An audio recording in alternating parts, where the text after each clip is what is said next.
নৌকা টিকিট পেয়েছে তারা সবাই যেন জয়লাভ করে এবং আপনারা তাদেরকে ভোট দিবেন। বাংলাদেশ ক্রিকেটের সুপারস্টার ও সাবেক সংসদ সদস্য সাকিব আল হাসান এবং তার স্ত্রীর ব্যাংক হিসাব তলব করেছেন বাংলাদেশ ফাইন্যান্সিয়াল ইন্টেলিজেন্স ইউনিট। পুঁজিবাজারে কারসাজি ও আর্থিক অনিয়মের তদন্ত করতে এ ব্যাংক হিসাব তলব করা হয়েছে।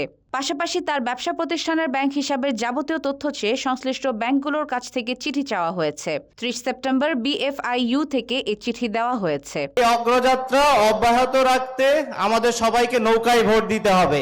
একই কারণে আবুল খায়ের হিরুর পরিবার তার বাবা আবুল কালাম মাতবর, ভাই মোহাম্মদ বাশার, বোন কণিকা আফরোজ এবং ব্যবসায়ী মোহাম্মদ নাজমুল বাশার খানের ব্যক্তিগত ও ব্যবসায়িক ব্যাংক হিসাবের তথ্য তলব করা হয়েছে। মাননীয় প্রধানমন্ত্রীর নেতৃত্বে আমি মাগুরা ১ আসনের নৌকার প্রার্থী। এদিকে শেয়ার বাজারে তালিকাভুক্ত প্যারামাউন্ট ইন্স্যুরেন্সের শেয়ার নিয়ে কারসাজির অভিযোগে সিকিউরিটিজ আইন ভঙ্গ করায় সাকিব আল হাসানকে ২৪ সেপ্টেম্বর ৫০ লাখ টাকা জরিমানা করে Bangladesh securities and exchange commission.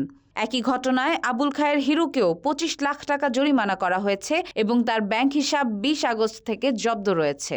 Russell played well, important knock. We are under bit of pressure and it.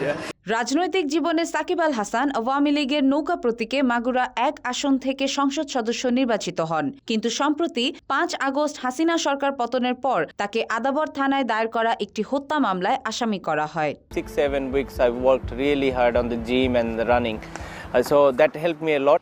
ক্রিকেটের মাঠে সাফল্যের পাশাপাশি সাকিবের ব্যবসায়িক যাত্রা শুরু হয়েছিল রেস্টুরেন্ট দিয়ে।